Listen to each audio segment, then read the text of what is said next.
हरिओम। श्री गुरुभ्यो नमः। स्वागत है आप सभी का आज के इस व्याख्यान में। हम सभी लोग अष्टाध्यायी कल से पढ़ना प्रारंभ किए हैं। कल हमने वृद्धिरादैच सूत्र समझा था, उसके अर्थ को जाना था। आज उस सूत्र के अर्थ को शब्दशः संक्षेप में पुनरावृत्त करते हुए उसके उदाहरणों को समझेंगे और आगे अदेंग गुणः सूत्र में चलेंगे। ठीक है। सामान्य रूप से हमने वृद्धिरादैच सूत्र में जाना था वृद्धि शब्दः संज्ञात्वेन विधीयते। वृद्धि शब्द जो है यहाँ वह संज्ञा के रूप में उसका विधान किया गया है। कुछ लोगों को पुस्तक में पेज नंबर बताने की आवश्यकता पड़ती है, तो मैं एक बार पुस्तक में खोलकर पेज नंबर बता देता हूँ। काशिका वृत्ति वाली ये जो पुस्तक है, जो PDF भी जो वीडियो के डिस्क्रिप्शन में लगा हुआ है, उस PDF में पेज नंबर 15 पर आपको ये विषय मिलेगा। ठीक है।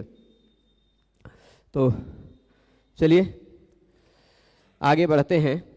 यहाँ वृद्धि शब्दः संज्ञात्वेन विधीयते, वृद्धि शब्द का संज्ञा के रूप में विधान किया गया है। और संज्ञा के रूप में विधान किया गया है, पर किसे वृद्धि कहा जाता है ये बताएंगे। कहेंगे प्रत्येकम आदैचाम, प्रत्येक जो आ ऐ औ हैं उनको, उन तीनों वर्णों को। कल वाले प्रश्न का निराकरण कर दीजिए जिस प्रश्न को टेलीग्राम में डाला गया था। अच्छा, ऐसे विषय क्या होता है, विषय सरक जाते हैं दिमाग से। आप लोग अच्छे प्रबुद्ध छात्र लोग लगे रहें तो कुछ विषय न छूटे। सही बात है। कल एक प्रश्न आया था। प्रश्न क्या था? प्रयोजनम अनुद्दिश्य न मंदोपि प्रवर्तते। आज के अर्थ भोग प्रधान समय में अष्टाध्यायी पढ़कर क्या प्राप्त होगा, कृपया विस्तार से बताने का कष्ट करें। ये एक प्रश्न था। कल किसी ने कमेंट करके पूछा था। प्रश्न बहुत अच्छा है और यह अर्थ भोग प्रधान समय है स्वाभाविक रूप से। चाणक्य का भी यही मत है, अर्थ एव प्रधानम इति कौटिल्य है ना। अर्थ की ही प्रधानता है, पर कुछ अर्थ होता है और कुछ परमार्थ होता है। और अर्थ भोग प्रधान है, इसका तात्पर्य ये नहीं कि अर्थ भोग ही सब कुछ है ना। बहुत सारे कार्य इसलिए भी किए जाते हैं कि हम अपने आप को, हम अपने शास्त्रों को जान सकें। अब व्याकरण को अष्टाध्यायी पढ़कर क्या प्राप्त होगा, ये मैंने पहले भाग में कुछ संक्षेप में चर्चा की है। अभी 3-4 दिन पहले मैं खोजूंगा, यदि वीडियो मिल जाए तो मैंने बहुत विस्तार से वृंदावन में भी श्रीनाथ जी का एक गुरुकुल चलता, वहाँ पर भी इस विषय पर बहुत बढ़िया व्याख्यान दिया है। यदि उन्होंने रिकॉर्डिंग की है कैमरे से, यदि वो रिकॉर्डिंग मुझे भेज दिए तो मैं उपलब्ध कराऊंगा। तो ये अर्थ प्रधान समय है, निर्विवाद रूप से है, पर केवल अर्थ ही सब कुछ नहीं होता।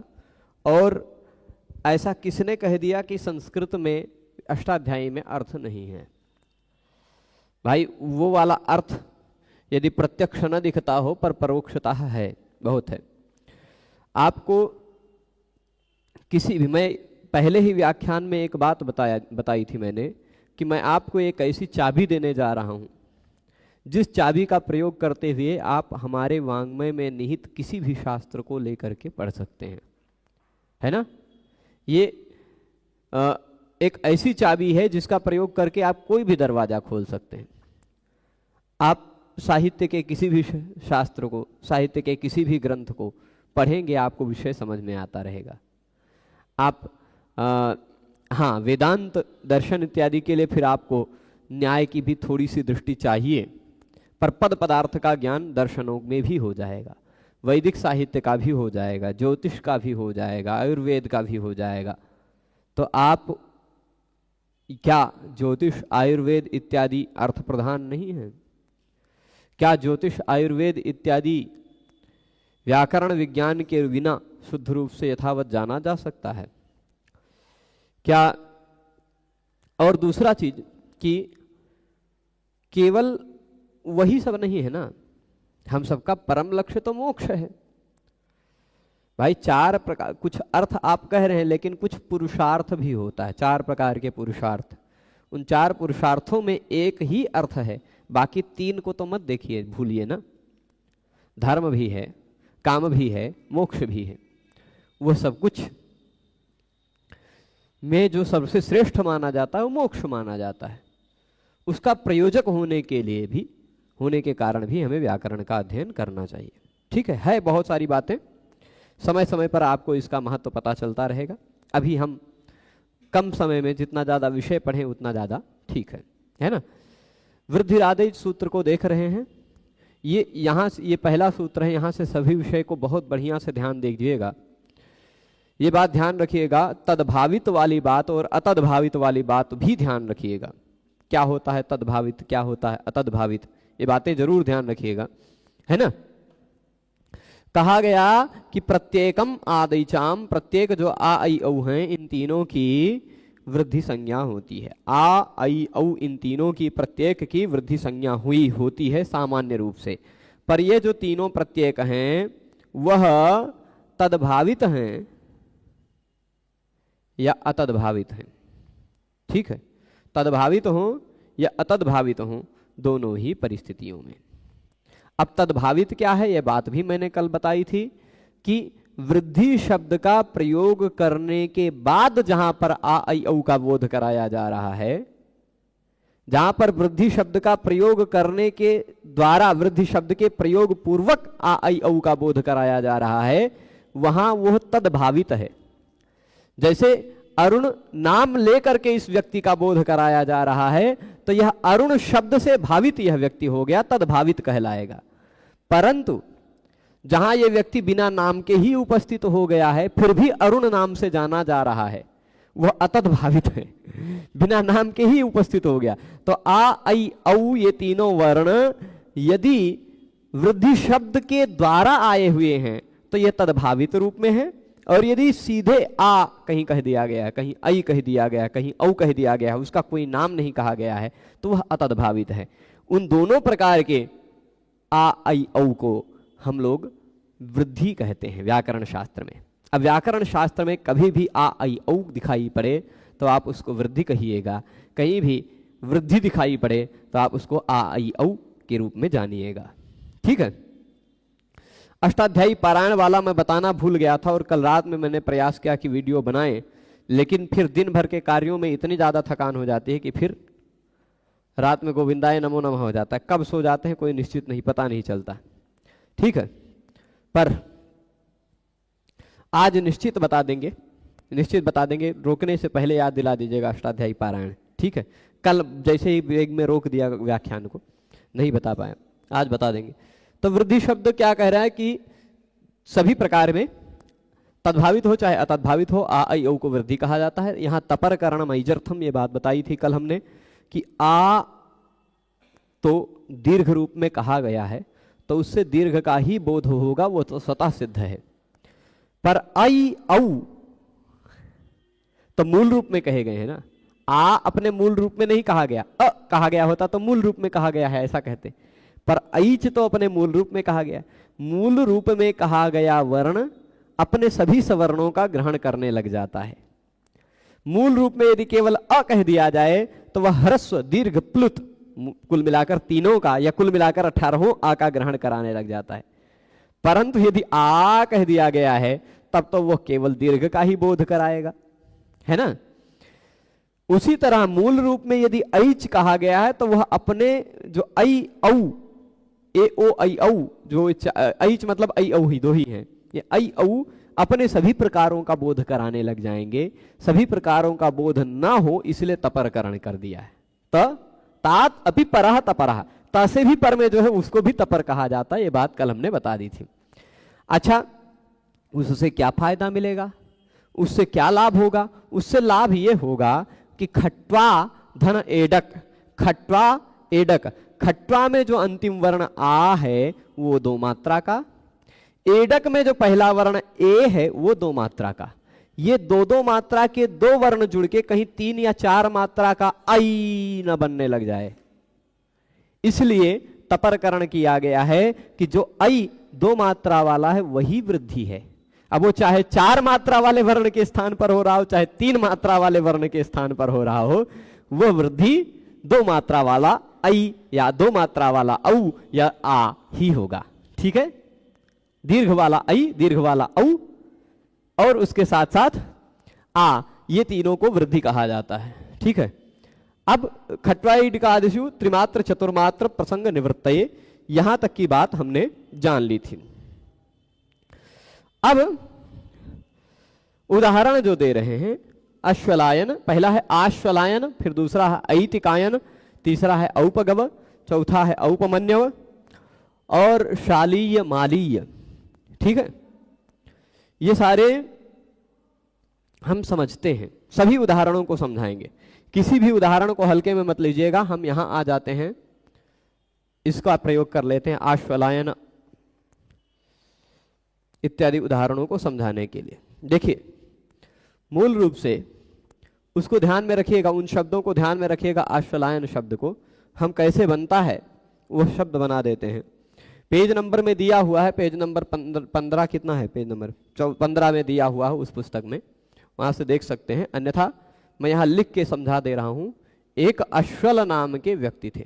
ठीक, अश्वल। अब यहां आप वृद्धि का महत्व समझेंगे। अश्वल है, इस अश्वल शब्द से, ठीक है, प्रयत्न करेंगे। अश्वल शब्द में यहां होगा क्या, एक प्रत्यय लगेगा जिस प्रत्यय को कहा जाता है फक। ठीक, अश्वल शब्द में फक प्रत्यय लगेगा। सूत्र है, ये भविष्य में हम पढ़ेंगे इस सूत्र को, अभी खाली वृद्धि का महत्व ही हमें समझना है। वृद्धि क्या है वह समझना है, बाकी सारी बातें आपको न समझ में आए तो भी चलेगा, खाली देख लीजिए। ठीक है, तो नडादिभ्यः फक, ये नियम है। ये कहता है नड इत्यादि कुछ शब्द हैं। कौन से शब्द? नड इत्यादि कुछ शब्द हैं। उन शब्दों के बाद हमें फक प्रत्यय लगाना पड़ता है अपत्य अर्थ में। ठीक है, अपत्य यानी पुत्र अर्थ में, है ना। तो यदि नड का कोई पुत्र है तो क्या कहा जाएगा? नड के वंश में है कोई तो उसको क्या कहा जाएगा? नड फक जोड़कर जो बनेगा वही कहा जाएगा। ठीक है, तो अश्वल के वंश में कोई है उसको क्या कहा जाएगा? तो अश्वल और फक जोड़कर जो बनेगा वही कहा जाएगा। जैसे रघु के वंश को में उत्पन्न को राघव कह देते हैं, इक्ष्वाकु के वंश में इक्ष्वाक कह देते हैं, दशरथ के पुत्र को दाशरथी कह देते हैं, वैसे तद्धित एक शब्द बनता है, तद्धित प्रत्यय से बनकर शब्द बनते हैं ऐसे शब्द। उसी तरह की उसी कोटि का ये भी एक शब्द है। ठीक है, अश्वल फक है। और फिर अथवा दूसरा उदाहरण भी साथ में ले लेते हैं, इतिक। इतिक नाम के भी कोई व्यक्ति थे, वो भी नड इत्यादि शब्दों में उसको भी गिना गया है, उससे भी हम वही प्रत्यय लगाते हैं फक। ठीक है, इतिक फक दोनों से ध्यान रहेगा। फक में से एक वर्ण आप देख रहे हैं क, ये क की इत संज्ञा होगी, तस्य लोपः से लोप हो जाएगा। ठीक है, क किसी भी धातु में, सूत्र में, गण में, उणादि में, आगम में, प्रत्यय में, आदेश में कहीं भी यदि अंतिम वर्ण हलंत व्यंजन आता हो तो उसकी इत संज्ञा हो जाती है। ये बात है।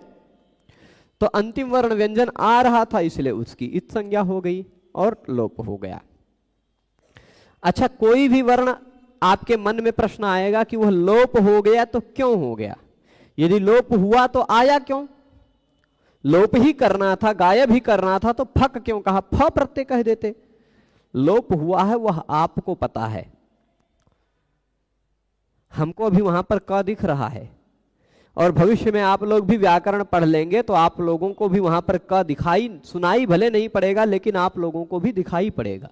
यहां पे क है, क्यों? क्योंकि अभी वो अपना काम करेगा। कोई है, उसका प्रमाण क्या है? वो अपना काम कर रहा है, तो वही प्रमाण है उसका होने का। तो यहाँ क है, क भले गायब हो गया पर वह अपना कार्य करेगा। क्या करेगा? अच्छा, फा जो होता है ना, फ के जगह पर यदि किसी भी प्रत्यय का पहला वर्ण फ हो तो फ के जगह पे आयन हो जाया करता है। क्या? आयन। आयने यी नी यह फड़खछघाम प्रत्ययादि नाम, इस नियम के आधार पर फ के जगह पे ऐसा हो जाता आयन। हलंत था, उसमें फ का आ जुड़ गया तो आयन पूरा हुआ। ये मान लीजिए आयन। नियम क्या है? फ के जगह पे आयन करने के लिए जो नियम है उस नियम का मैं यहां लिख देता हूं। अभी खाली संस्कार के लिए सुन के रखिएगा, ये सारे सूत्र हम विस्तार से पढ़ेंगे। अभी खाली एक दूसरे से जो जुड़े हैं वो जुड़ाव के लिए दृष्टि से बता दे रहे हैं। सूत्र है आय ने यी, खाली इसलिए दिखा दे रहे हैं कि आपको ये नजर में आ जाए। जैसे किसी किसी व्यक्ति को आप एक दो बार देखते हैं, तब बाद में फिर 3-4 बार देखते हैं, तब पहचानने लग जाते हैं। वैसे ये सब बार बार ये सूत्र दिखाई पड़ेंगे आपको, इसलिए कि बार बार दिखाई पड़े तो आप इनको धीरे धीरे पहचानने लग जाएं। ये एक बार नहीं, ये सैकड़ों बार आने वाले सूत्र हैं, आएंगे। ठीक है। आय ने यी नी यी यह फड़खछघाम प्रत्ययादि नाम, ऐसा नियम है। खोज लीजिए, मिल जाएगा। कहां, कितने नंबर पर है ये प्रभु? प्रत्ययादि नाम। आयने नी यह फड़खछघाम प्रत्ययादि नाम लिखा नहीं है, चलेगा? ठीक है। नंबर यहां नहीं दिया है, पर आप खोजेंगे तो मिल जाएगी अष्टाध्यायी में। 5वें अध्याय में मिलना चाहिए, मुझे ऐसा लगता है। देख लीजिएगा कहां पर है। 7-1, 7वें अध्याय में 7-1-2। ठीक है, कोई बात नहीं। तो आयन एय, फिर उसके बाद ईन दिख रहा है, आयन एय ईन, फिर उसके बाद ईय ईय, फिर उसमें ई जोड़ दीजिए तो ईय, छोटी ई वाला, ये इतने हैं। आयन एय ईन ईय ईय, ये इतने हैं ना। आयने यी नी यह में ये कई होने के कारण बहुवचन लग गया है, इसलिए ये हलंत का पूर्ण विराम, वो विसर्ग वाला हो गया है ना। जैसे करी, करिणव, करिणः इत्यादि बन जाता है। ठीक है। तो आयनेयी नी यह फड़खछघाम प्रत्ययादि नाम, ये लगा। ये करता क्या है? ये फ के जगह पे होता है। ये देख लीजिए, उसी सीरियल से लिख लीजिए। ढ, ख, छ, घ। प्रत्यय के पहले वर्ण के रूप में यदि फ हो, ढ हो, ख हो, छ हो अथवा घ हो, तो उसके स्थान पर क्रमशः प्रत्ययादि नाम, प्रत्यय के पहले वर्ण के रूप में आने वाले फ, ढ, ख, छ, घ, इतने के स्थान पर अश्वलायन हुआ, इति कायन हुआ, है ना, जोड़ने पर। परंतु आप जरा इस प्रत्यय को ध्यान दीजिएगा। इस प्रत्यय में एक वर्ण जो गया है ना, क, उसके कारण ये प्रत्यय है कित। क्या है? का की इत संज्ञा वाला है कि नहीं? ये आयन जो है, इस आयन बनने से पहले इस प्रत्यय में क की इत संज्ञा हुई है, इसलिए यह कित प्रत्यय है। ठीक है। कैसा प्रत्यय है? कित। तद्धित प्रत्ययों में 3 वर्णों को जरूर ध्यान रखिएगा। एक ये, एक ये, एक ये 3 वर्ण यदि तद्धित प्रत्ययों में कहीं इत हो रहे हैं तो उस शब्द के पहले वर्ण के स्थान पर वृद्धि हो जाती है। ठीक है। तद्धिते श्वचामादेह से इन दोनों वर्णों में होती है। यहां कीतिच नियम है, कीतिच, खोज लीजिए मिल जाएगा। तद्धिते श्वचामादेह और कीतिच, है ना। कीतिच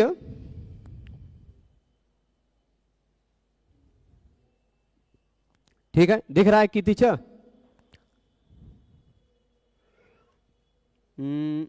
तद्भावित और अतद्भावित दोनों का उदाहरण 7-2-118 दिख रहा है ना कीतिच।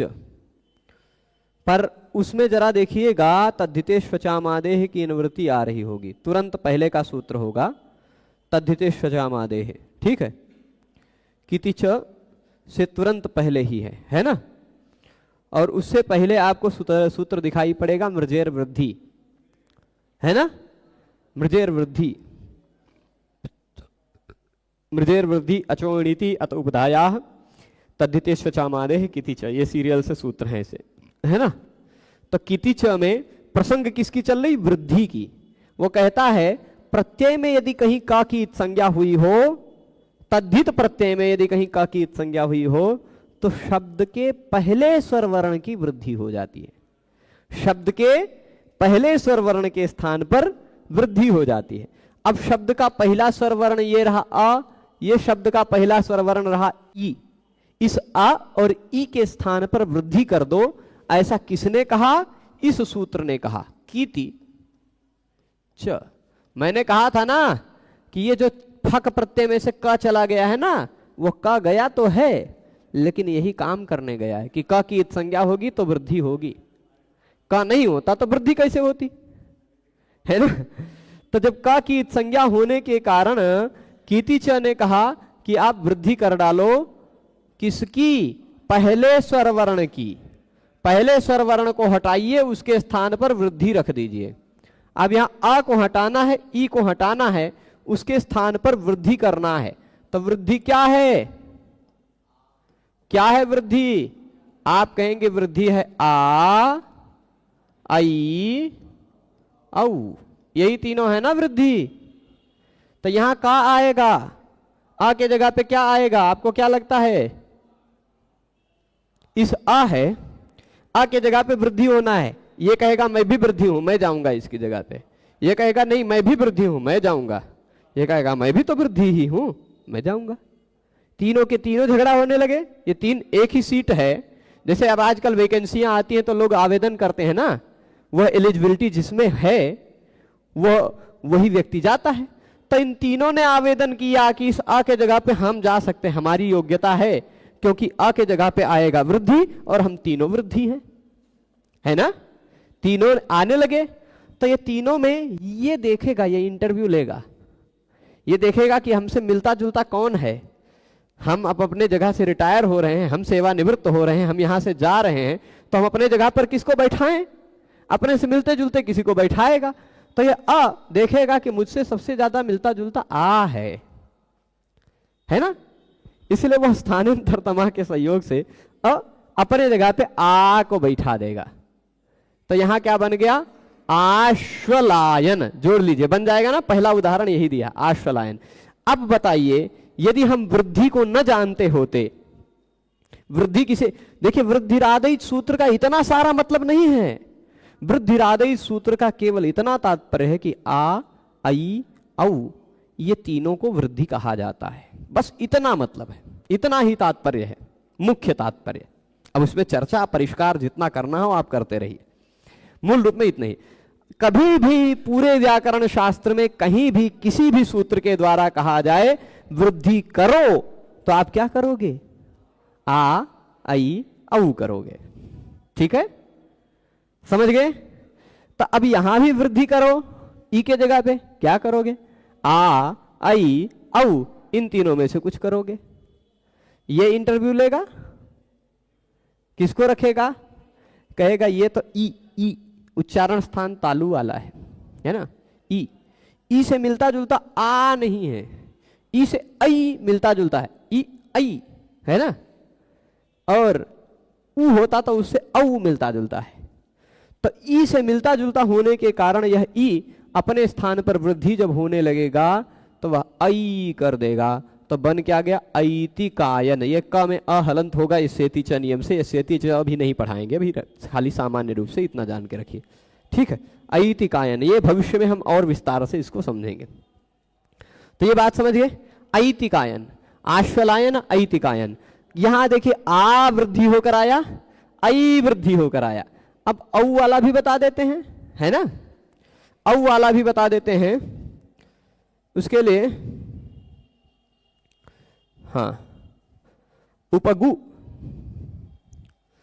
से औपगव उदाहरण दिया। अगला उदाहरण कौन सा दिया, ये जल्दी उदाहरण बोल दीजिएगा, संभवतः औपगव ही दिया है ना। ये देखिएगा, उप गु धन अण, अण प्रत्यय लगेगा तद्धित का, उपगु ngस अण ऐसा रहेगा, पर सामान्य रूप में हम संक्षेप में बता रहे हैं आपको, ठीक है। उपगुण किति च तद्धित की ही विषयता में लगता है, किंगिति च से निषेध अभी हम भविष्य में पढ़ेंगे, पर जब तद्धित प्रत्यय लगा रहा हो तो किति च किंगिति च को रोक लेगा, वो हम जब किंगिति च पढ़ेंगे तब बताएंगे, ठीक है। तो अब देखिए, उपगु धन अण, अण में भी ये अण गया, आ बचा खाली, है ना। अब और गुणा एक नियम है, वो कहता है कि ऊ के जगह पे गुण हो जाता है, कभी भी भ संज्ञक का अंतिम वर्ण ऊ आता हो उसको गुण हो जाता है, ऊ के जगह पे गुण होकर ओ बन जाएगा, उपगो अ। कैसे होगा हम गुण अभी पढ़ेंगे अदेंग गुण सूत्र में, ठीक है। ऊ को ओ हो जाएगा, ठीक है। अब यहां भी ओ को अव भी होगा, कैसे होगा वो हम छठे अध्याय में एचो एवायावाह पढ़ेंगे तब जानेंगे, अव हो जाएगा। ऊ को ओ को अव, एचो एवायावाह। हो सकता है लघु कौमुदी पढ़ते हुए उतना पढ़ा हो आपने, पर नहीं पढ़ा है तो भी कोई दिक्कत नहीं, ठीक है। उपगव यहां तक पहुंच गए। मेन बात वृद्धि में जो समझनी है वो ये है, आपने पढ़ा होगा एक नियम तद्धिते, पढ़ा क्या है अब बता देते हैं। तद्धिते श्वचामादेह, जो किति च पढ़ा था उसी का बड़ा भाई है ये तद्धिते श्वचामादेह, ठीक। ये कहता है तद्धित प्रत्ययों में पढ़े रहेंगे तो पता चलेगा प्रभु, थोड़ा सा अभी पहला ही सूत्र पढ़ रहे हैं और व्याकरण के सभी सूत्र एक दूसरे से संबद्ध हैं, एक दूसरे से जुड़े हुए हैं, तो जो जो जितना जितना पढ़े रहेंगे उतना संस्कार बना रहेगा कि यही लगा है ना। जैसे अब क्या कहते हैं, आपके घर में 10-20 लोग हैं, तो 10-20 लोगों में आप कौन कौन हैं, उनको आप कौन कौन क्या क्या काम कर सकता है वो आप जानते हैं। वैसे हमारा जो व्याकरण का घर है इसमें 4000 सूत्र हैं, उन सबको जब हम पहचान जाएंगे तो हम जानेंगे कौन कौन का क्या कार्य कर रहा है, ठीक है। तो तद्धिते श्वचामादेह क्या कहता है, तद्धित में स्वर वर्णों में पहले स्वर वर्ण के स्थान पर मृजेर वृद्धि से वृद्धि की प्रसंग आ रहा है, वृद्धि हो जाती है, और अचोणिति से ईत ऋत की अनुवृत्ति आ रही है, मतलब यहाँ की इत संज्ञा हुई हो। ये सूत्र कब लगता है, जब यहाँ की इत संज्ञा हुई हो या ण की इत संज्ञा हुई लगी हो, ठीक। या अथवा ण की इत संज्ञा हुई हो तो ये सूत्र लग जाता है, और ये भी वही काम करता है जो काम किति च ने किया था, ठीक है। पहले स्वर वर्ण की वृद्धि, पहला स्वर वर्ण जो ऊ है उसके जगह पर वृद्धि कर डालो, कहा पहले स्वर वर्ण के स्थान पर वृद्धि कर डालो। तो पहला स्वर वर्ण यहां रहा ऊ, वो हट गया, उसके स्थान पर वृद्धि आएगा। वृद्धि किसे कहा जाता है, आ, आई, औ, यही तीनों है ना। इन तीनों में से ऊ के जगह पे आप क्या लाएंगे, तो आप कहेंगे ऊ के जगह पे औ आ जाएगा। क्यों आ जाएगा, जब स्थानांतर तमह पढ़ेंगे तब विस्तार से समझेंगे, पर मिलता जुलता है ऐसा हम जान रहे हैं, हमको लग रहा है। अब होता तो उसके जगह पे आ जाता है, ई तो आई, उ तो औ, वो सामान्य रूप में थोड़ा बहुत अपने आप लॉजिक से ही समझ में आ रहा है बात, है ना। तो बन क्या गया, औपगव बन गया ना, औपगव। इतनी किति च तद्धिते श्वचामादेह का बाधक नहीं है। किति च तद्धिते श्वचामादेह नहीं लग पाता है जब, तब लगता है, क्योंकि तद्धिते श्वचामादेह तब लगता है जब प्रत्यय में या की अथवा न की संज्ञा हुई हो। अब फक प्रत्यय में ना तो ना की संज्ञा ना तो या की संज्ञा है, तो तद्धिते श्वचामादेह लग नहीं पाएगा। तो तद्धिते श्वचामादेह जो काम करता है वही काम करने के लिए किति च भी आ जाता है। कहता है कि तद्धिते श्वचामादेह में केवल द्वितीय वर्ण कहे गए थे, या और ना, क भी हो तो भी वह काम हो जाएगा, ऐसा किति च कहेगा, ठीक है।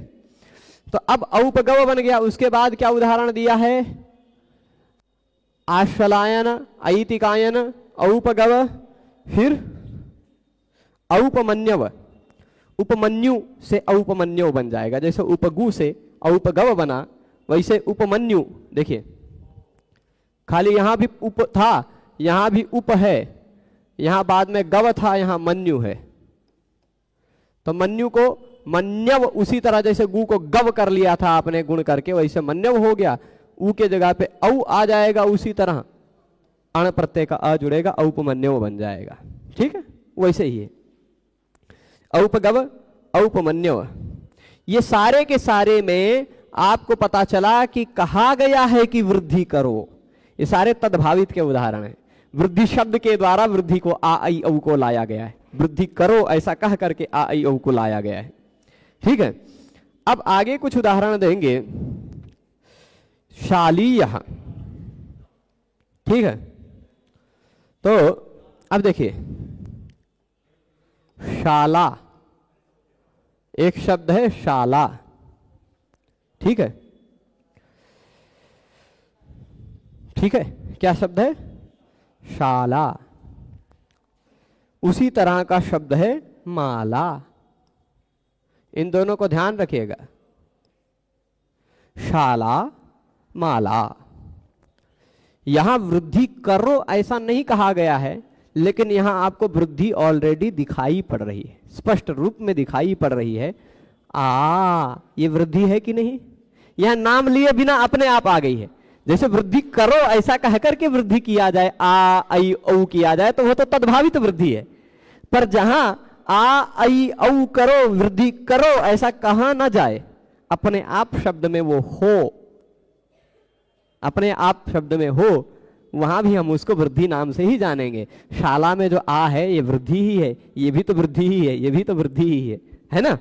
तो कह रहे हैं एक नियम है। नियम क्या है? वह आप पहले अध्याय के पहले पाद में ही वह नियम पढ़ेंगे। जो बच्चे यहाँ सूत्र याद करना शुरू किए हैं वो लोग इन सब सूत्रों को जब पढ़ेंगे तो खुश हो जाएंगे। ऐसा कुछ याद आ रहा है सूत्र आपको? वृद्धिर्यस्या चामादिस तद वृद्धम। भविष्य में इसको हम विस्तार से पढ़ेंगे। पहले अध्याय का पहले पाद का 74-73 नंबर के आसपास का सूत्र है ना? वृद्धिर्यस्या चामादिस तद वृद्धम। यह कहता क्या है? तोड़िएगा इस सूत्र को। यस्य, जिसके, यस्य मतलब जिसके, अचाम आदि, जिसके स्वर वर्णों में पहला स्वर वर्ण। अब इसमें देखिए कितने स्वर वर्ण है? 2 है ना? हमें पहला स्वर वर्ण को देखना है।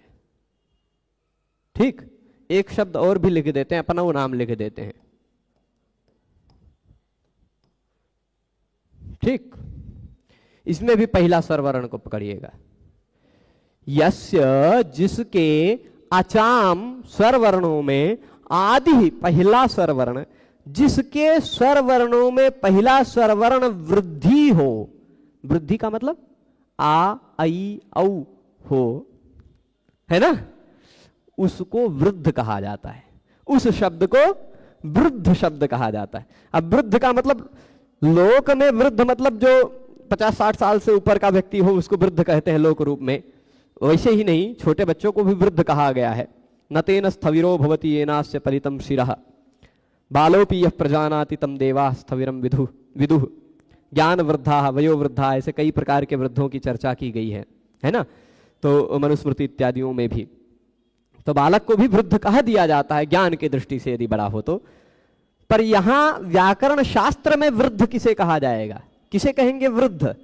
तो कहते हैं कि जिस कोई भी शब्द ले लीजिए जिस शब्द के पहले वर्ण के रूप में आपको वृद्धि दिखाई पड़ रही हो, जिस शब्द के पहले स्वर वर्ण के रूप में, पहला व्यंजन नहीं, यहां तो पहला वर्ण तो श है, पहला वर्ण तो म है, पहला वर्ण नहीं लेना है, पहला स्वर वर्ण लेना है।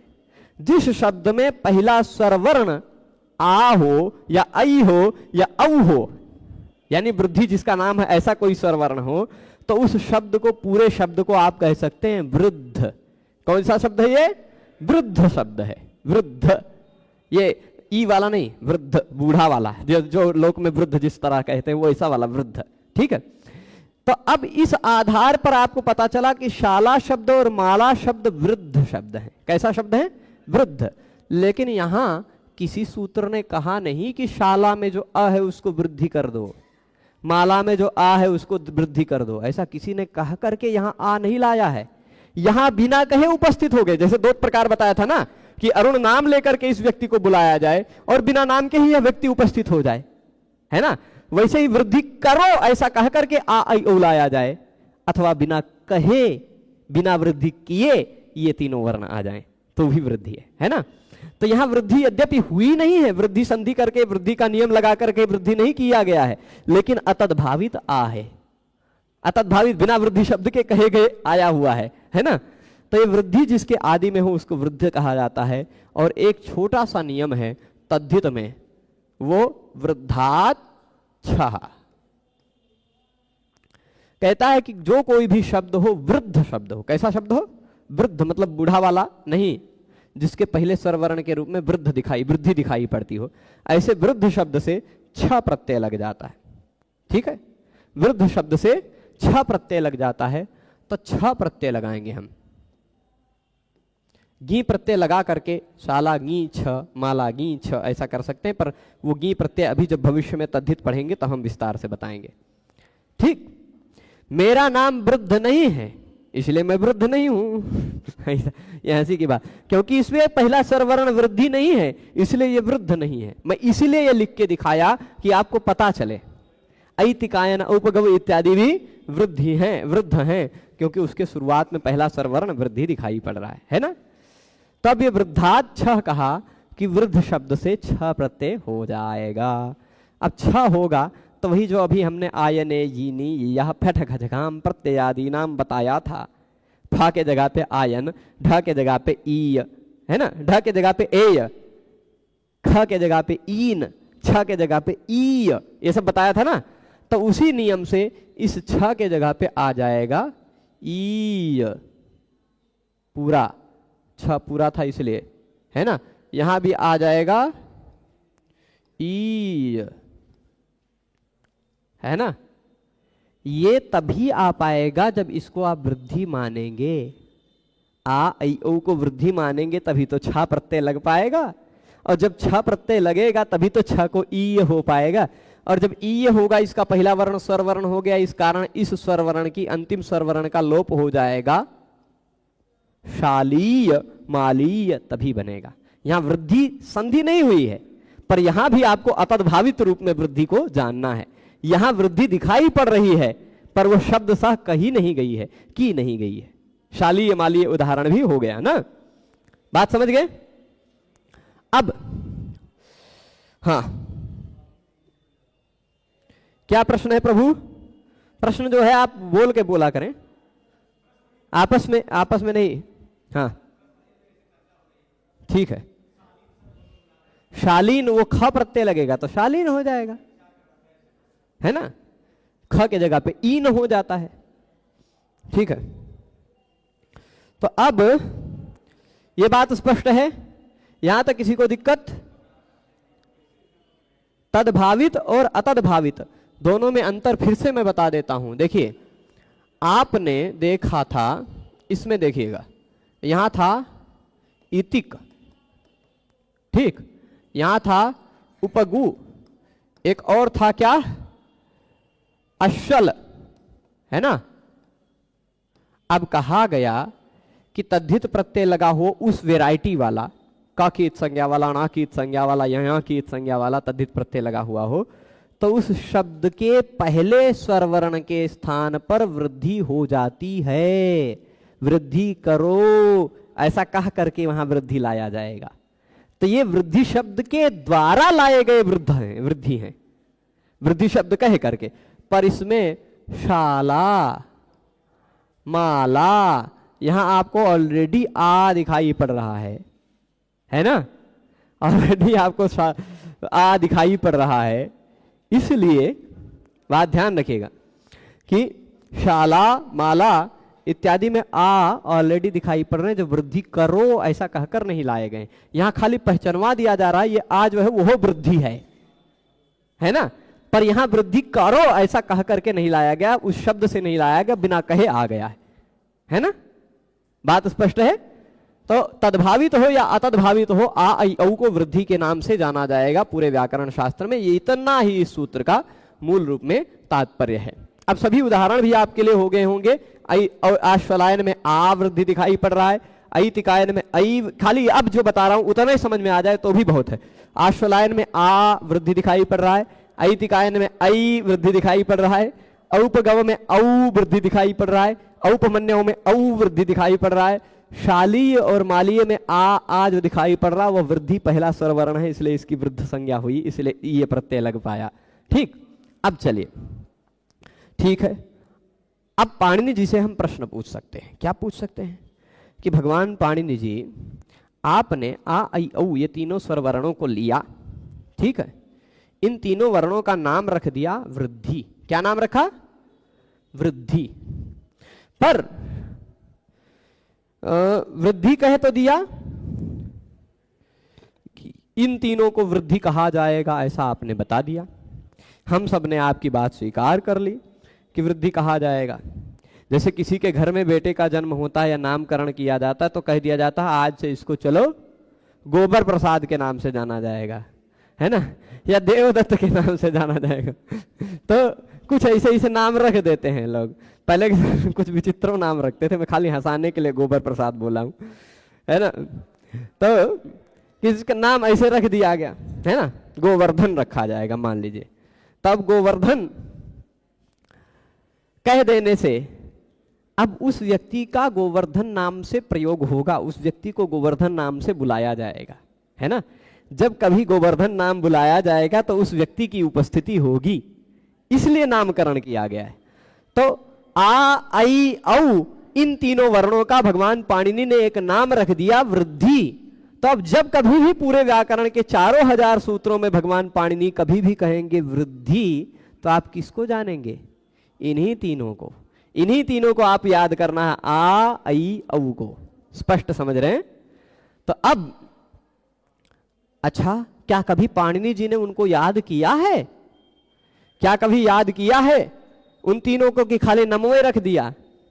बहुत सारे बेटे होते हैं किसी के, तो कुछ लोग खाली, जैसे अब ऐसी कल्पना कीजिए सगर के 60,000 पुत्र थे, 60,000 का नामकरण तो हो गया, लेकिन हो सकता है कि अपने जीवन में किसी एक को न बुलाए हों नाम लेकर के। तो नाम करना, उनका नामकरण का जो मुख्य फल है सबसे विच्छेद करना, सबसे अलग करना, पूरे समुदाय से एक को अलग करना, वो तो मुख्य फल संभवतः व्यवहार में उतना अच्छा ना आया हो, उतना प्रचुर मात्रा में ना आया हो, है ना। या मान लीजिए कोई एक व्यक्ति ऐसा है जो जन्म के बाद ही केवल अकेले जंगल में रह गया, उसका कुछ नाम रख दिया गया, जंगल में रह गया। जैसे मान लीजिए उनको ले लीजिए, ऋष्यशृंग जी जैसे, पूरा प्रारंभ के बहुत समय तक वो वन में ही रह गए, तो उनका जो नाम रखा गया था ऋष्यशृंग, वो केवल उनके पिताजी ही एक ही वही बुलाते थे और कोई उनको जानते ही नहीं था उस नाम से। हाँ, उनकी प्रतिभा के कारण भविष्य में जान गए लोग, पर ऐसा भी होता है कभी कभी संज्ञा की जाती है, उसका उतना व्यवहार नहीं होता। तो क्या यह जो संज्ञा की गई है, पूरे व्याकरण में जितनी भी संज्ञाएं हैं, या संज्ञा सासा फलवती, ये बात में आप ध्यान रखिएगा। जो जो भी पाणिनि भगवान ने संज्ञाएं की हैं वो सभी की सभी संज्ञाएं फलवती हैं, उन संज्ञाओं का कोई ना कोई फल है। तो वृद्धि संज्ञा करने का क्या फल है? कभी भी कहा जाए कि वृद्धि करो तो आ ऐ औ कर डालो। अब बार बार नहीं बताएंगे कि आ करो, बार बार नहीं बताएंगे कि ऐ करो, बार बार नहीं बताएंगे कि औ करो। अब तीनों में से क्या करना है, वह आपको क्या करना है वो भविष्य में बता दिया जाएगा, पर वृद्धि करो ऐसा कहा जाए तो आपको इन तीनों को ध्यान करना है। ठीक है, ये इस सूत्र में बताया जा रहा है। तो व्याकरण शास्त्र में वृद्धि के नाम से किसको जाना जाता है, हमने जान लिया। अब काशिका व्याख्याकार की एक विशेषता भी यहां ध्यान दे लीजिए। काशिका व्याख्याकार की यह एक विशेषता क्या है कि वो वृद्धि प्रदेशाह यहां कहकर लिख देते हैं। जो भी संज्ञाएं करते हैं उन संज्ञाओं का पाणिनि भगवान ने कहां कहां प्रयोग किया है वो भी दिखा दे रहे हैं। एक एक दो दो उदाहरण दे देते हैं। देखिए, जैसे 7-2-1 नंबर सूत्र में भगवान पाणिनि ने कह दिया सिचि वृद्धि परस्मै पदेषु, सिचि वृद्धि परस्मै पदेषु। ऐसा सूत्र में एक नियम बना दिया जहां पर उन्होंने साफ साफ वृद्धि शब्द को रखा है, साफ साफ वृद्धि शब्द का उच्चारण किया है उन्होंने, है ना। तो अब साफ साफ वृद्धि शब्द का उदाहरण किया है ना, उच्चारण। तो अब देखिएगा आगे क्या होता है। वृद्धि प्रदेशाः सिचि वृद्धि परस्मै पदेषु इत्येवमादयः। वृद्धि जो है ना वह सिचि वृद्धि परस्मै पदेषु इत्यादि वृद्धि के प्रदेश हैं। ठीक है। और भी बहुत सारे ऐसे सूत्र हैं जहां पर वृद्धि शब्द का प्रयोग किया है पाणिनि भगवान ने, जैसे मृजेर वृद्धि है ना, वृद्धि यस्याचामादिस्तद्वृद्धम, वृद्धि रेची, और भी वृद्धि निमित्तस्य च तद्धितस्य आरक्त विकारे, ऋतो वृद्धिर ऐसा करके है। फिर सिच वृद्धि परस्मै पदेषु, उतो वृद्धिर लुकी हली, ऐसे कई शब्दों में कई सूत्रों में सीधे सीधे वृद्धि शब्द को कहा है। तो आप वृद्धि का मतलब क्या समझेंगे, आ आई औ समझेंगे, इतना तात्पर्य हो गया। अब किसी को वृद्धिरादैच सूत्र में कोई समस्या हो तो बताएं। मैं वृद्धिरादैच सूत्र में इसमें परिष्कार में और भी बातें हैं कि वृद्धिरादैच में चा को का क्यों नहीं कर डाला, वृद्धिरादैक क्यों नहीं कर दिया। क्योंकि यदि वृद्धिरादैक कर देते संधि के नियम के कारण, संधि का नियम है चोह कुह, किसी भी शब्द का अंतिम वर्ण चवर्ग आता हो तो उस चवर्ग के स्थान पर कवर्ग हो जाता है। जैसे वाच शब्द है लेकिन उसका रूप बनता है वाक, वाक प्रथमा एक वचन में वाक, वाचौ वाचः, है ना। उदच शब्द उदंच, पर उदक च के जगह पे किसी भी शब्द के अंतिम वर्ण च के स्थान पर क हो जाता है। ठीक है। तो ये नियम पता चला। तो वृद्धिरादैच क्यों रह गया, वृद्धिरादैक क्यों नहीं हुआ। उसका उत्तर भाष्यकार ने सबसे पहला प्रश्न यही उठाया है, कुत्वम कस्मान न भवति, कुत्व क्यों नहीं हुआ। वाच में वृद्धिरादैच में च को क क्यों नहीं हुआ, उसका उत्तर देते हैं भत्वात्। एक भ संज्ञा है, खाली जो परिष्कार में रुचि रखते हैं, जो थोड़ा सा और उसमें रुचि रखते हैं, गहराई में जाना चाहते हैं, उनके लिए खाली बोल देते हैं संस्कार के लिए कि एक भ संज्ञा होती है जो पद संज्ञा का बाध करती है। जिसकी भ संज्ञा होती है उसकी पद संज्ञा नहीं हो पाती। तो वृद्धिरादैच कोई पद नहीं है, कोई पद नहीं है। ठीक है। इस कारण से, इसकी भ संज्ञा होने के कारण यहां चाको का नहीं हुआ। पद के अंतिम वर्ण चाको का होता है। कहेंगे भ संज्ञा हुई तो कैसे हुई, यचिभम से भ संज्ञा होती है, यचिभम तो लग नहीं रहा है। कहेंगे नहीं, अयस्मयादीनि छंदसी, तीसरा नियम है, अयस्मयादीनि छंदसी सूत्र से भ संज्ञा होगी। भ संज्ञा करने के लिए यचिभम और तसौ मत्वर्थे और अयस्मयादीनि छंदसी, ये तीन नियम है भ संज्ञा करने के लिए। उसमें तीसरा नियम लगेगा। तो कहेंगे अयस्मयादीनि छंदसी तो छंद में लगता है, वेद में, इसमें कहां से लग गया। कहेंगे नहीं भैया, ये प्रश्नोत्तर माध्यम ही है खाली, कि इसमें चा को का क्यों नहीं हुआ। पहला प्रश्न उठा, उसका उत्तर दिए क्योंकि ये भ है, पद नहीं है। पद होता तो चा को का हो जाता। अच्छा, कैसे पता चला भ है, भ संज्ञा तो यचिभम से होती, यहां तो लगा नहीं। कहे नहीं, यहां अयस्मयादीनि छंदसी से भ संज्ञा है। अच्छा, अयस्मयादीनि छंदसी से हुआ है, वो तो वेद में लगता है ना वो सूत्र, यहां कैसे लगा लिए आप उसको।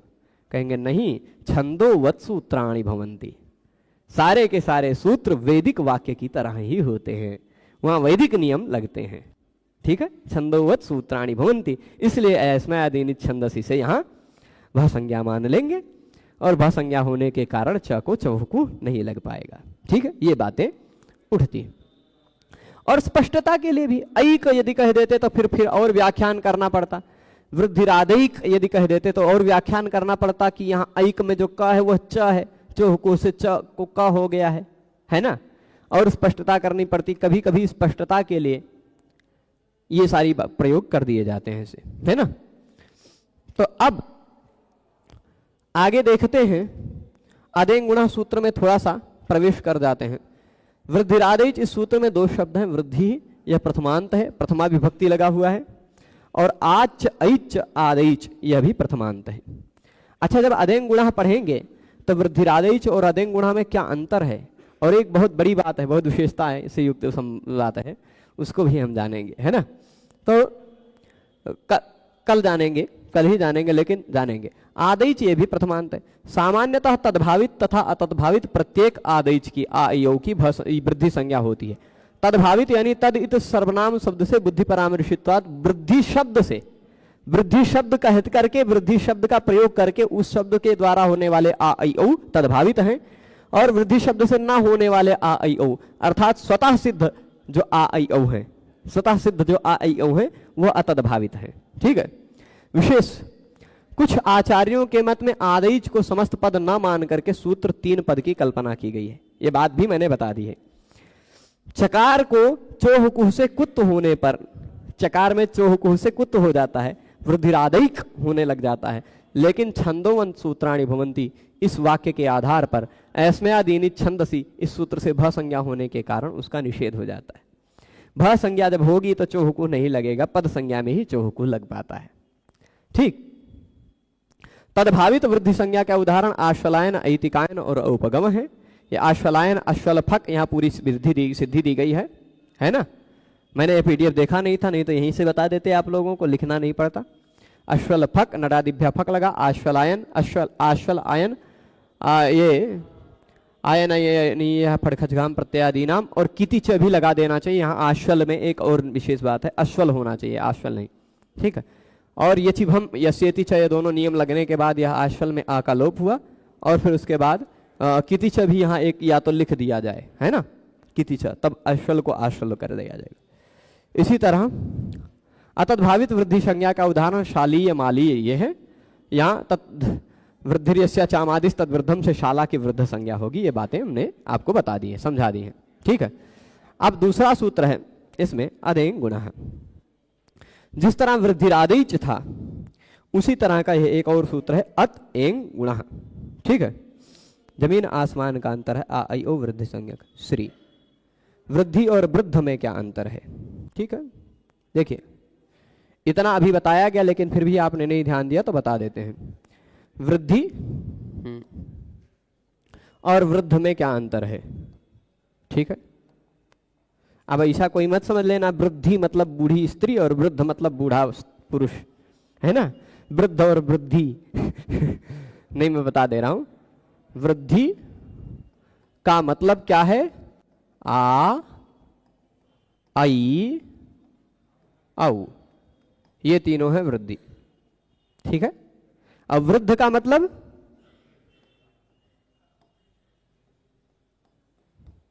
वृद्धि नहीं, फिर से दोबारा लिख दिए वृद्ध। वृद्ध का तात्पर्य है जिस शब्द का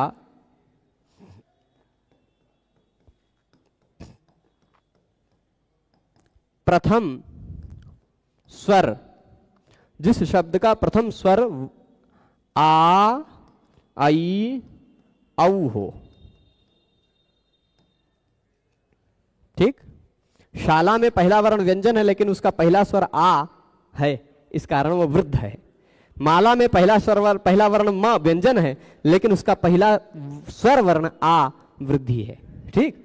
जिसका पहला स्वर वर्ण वृद्धि हो यानी आ आई ओ हो वो वृद्ध है, और आ आई ओ वृद्धि है। ठीक है। बात स्पष्ट है, अंतर। अब ये पीडीएफ पहले से ही पड़ी हुई है, ये पीडीएफ आपको मिल जाती है जी। छटको जी कह रहे हैं कि अनिरुद्धाचार्य जी के महाराज के संस्कृत सम्मेलन में शामिल हुए थे, उस सम्मेलन का वीडियो बनाया है आपने? ठीक है, डाल दीजिए, कोई दिक्कत नहीं। हाँ, तो बहुत ज़्यादा समय नहीं मिला था बोलने को, झूठे इतना बुला लेते हैं, है ना, तो कोई दिक्कत नहीं। हाँ, अब एक प्रश्न था प्रारंभ में कि कैसे हम पारायण करें अष्टाध्यायी का, है ना। ये आपका समाधान कर देते हैं अष्टाध्यायी के पारायण का। आपके मोबाइल में इंटरनेट चलाने वाला कोई साधन होगा, है ना। इंटरनेट जिससे आप चलाते होंगे, जिसपे ऐसे ब्राउजर करते होंगे, क्रोम होगा, इंटरनेट एक्सप्लोरर होगा, या आपका ब्राउजर होगा, जो कुछ भी होगा, उसमें आप ये मेरे कोई भी क्लास चाहिए आपको इस प्लेलिस्ट में मिल जाएगी, सरलसंस्कृतव्याकरण.com, डिस्क्रिप्शन में जाकर देख सकते हैं, है ना। सभी क्लास मिल जाएगी। आप ऐप पर भी जाकर के ऐप पर भी क्लास देख सकते हैं, वो भी उपाय है। अब आप जो लोग पूछ रहे थे कि हम कैसे पारायण करें, तो वो लोग ऐसे जा सकते हैं। अष्टाध्यायी.com एक वेबसाइट है, अष्टाध्यायी पुस्तक के नाम से ही अष्टाध्यायी.com ऐसी वेबसाइट खुलेगी। ठीक है, ये उपाय है। यहां पर इस तरह का 3 लाइन जो दिखाई पड़ रही है ये वाली, इसको छुएंगे जब आप तो ऐसे आ जाएगा। इसमें नीचे में आपको अष्टाध्यायी पारायणम दिखाई पड़ रहा होगा, ये बड़ा करके दिखा दिया। अष्टाध्यायी पारायणम को छुएंगे तो आप अब यहां से अष्टाध्यायी का पारायण कर सकते हैं यहाँ के उपाय से। ठीक है, कैसे कर सकते हैं ये जरा खुल जाएं तो हम आपको दिखा देते हैं, है ना। खुल जाओ प्रभु। ये कह रहे हैं इस ऐप को इंस्टॉल करो, जबकि हम ऑलरेडी इंस्टॉल कर रखे हैं। इस डब्बे में थोड़ी सी ये दिक्कत है, खुला हुआ है लेकिन खुला हुआ नहीं दिख रहा है। ठीक है, बहुत ज़्यादा बड़ा कर दिए हैं इसलिए। ठीक है, अब इसमें जब आप जाएंगे तो आप कौन सा अध्याय का पारायण करना चाहते हैं वो आप छूना पड़ेगा आपको। मान लीजिए प्रत्याहार, अयुण इत्यादि सूत्रों का करना चाहते हैं, प्रथम अध्याय के प्रथम पाद को यदि आप सुनना चाहते हैं तो आप इस पर टच करेंगे। फिर आपको यहाँ ऊपर कुछ दिखाई पड़ रहा है, इसमें कुल मिलाकर 75 सूत्र हैं। आप रिपीट मोड भी चला सकते हैं, है ना। आप चाहें तो एक सूत्र को कितनी बार रिपीट करना चाहते हैं, हम मान लीजिए 3 बार कर देते हैं कि एक एक सूत्र 3 बार बोले, तो अब 3 बार बोलेगा। स्पीड कितना, आप 1.5 1.2 से ले करके 0.8 पे कर लेते हैं और ज़्यादा साफ सुनाई पड़ता, थोड़ा और धीरे हो जाती स्पीड, है ना। फिर उसके बाद ये सब सेट करके आप सीधे यहाँ से प्ले कर दीजिए। 3 बार बोलेगा, सुनाई पड़ रहा होगा। नहीं सुनाई पड़ रहा हो तो मैं यहाँ लगा दूँ। अदें गुणः अदें गुणः अदें गुणः। सुनाई पड़ रहा है? तो इस पद्धति का प्रयोग करके आप अष्टाध्यायी के पारायण कर सकते हैं। ठीक है, पारायण कैसे करना है मैंने समझा दिया है आपको। ठीक है, अब चलिए आज इस विषय को यहीं रोकते हैं। चुप हो जाइए प्रभु आप। हाँ, तो आप किसी भी तरह से अष्टाध्यायी का पारायण कर सकते हैं। आप चाहें तो एक एक सूत्र 5 बार सुने, और आप चाहें तो नंबर लगा सकते हैं यहाँ पर लूप करके। लूप मतलब 1 नंबर सूत्र से हमें 12 नंबर सूत्र तक ही सुनना है खाली, और कितनी बार सुनाए, 5 बार सुनाए तो 12 नंबर तक ही सूत्र सुनाएगा, फिर 1 पे आ जाएगा। ठीक, ऐसी सारी बहुत व्यवस्थाएं हैं। ठीक है, चलेगा। तो ये प्रयोग करिए। अष्टाध्याय और शिशुपाल पद की कुछ वीडियो चल नहीं रही हैं, टेलीग्राम पर लिंक है, पर यूट्यूब पर नहीं चल रही। देखिए टेलीग्राम पर मत जाइए, यूट्यूब पर ही प्लेलिस्ट में जाया कीजिए, क्योंकि यूट्यूब पर वो वीडियो, टेलीग्राम पर जो लिंक है वो अपडेटेड लिंक नहीं डाली जाती, दोबारा उस वीडियो को एडिट करके डाला जाता है, तो पुरानी वीडियो हट जाती है। ठीक है, चलेगा। तो आज इस विषय को यहीं रोकते हैं। सभी लोग जुड़े रहे उसके लिए सभी को बहुत बहुत धन्यवाद। नमो नमः।